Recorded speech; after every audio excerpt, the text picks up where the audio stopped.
জাত বিলাসীপাৰাত কবিৰাজৰ নামত ঠগ প্ৰবঞ্চনা কৰি আৰক্ষীৰ জালত এজন।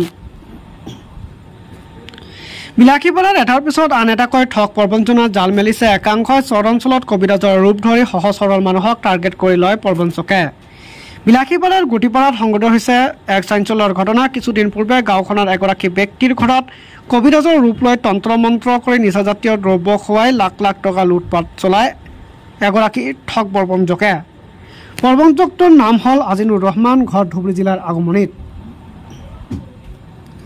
ৰহমানে এগৰাকী ব্যক্তিৰ ঘৰত কবিৰাজ তাবিজ দিয়াৰ নামত আৰু নিচাজাতীয় দ্ৰব্য খুৱাই অচেতন কৰি ঘৰখনৰ পৰা লক্ষাধিক টকাৰ লগতে সোণৰ অলংকাৰ লুটপাট কৰাৰ লগতে ঘৰখনৰ এগৰাকী ছোৱালীক উপজুপৰি ধৰ্ষণ কৰাৰ অভিযোগ উত্থাপিত হৈছে।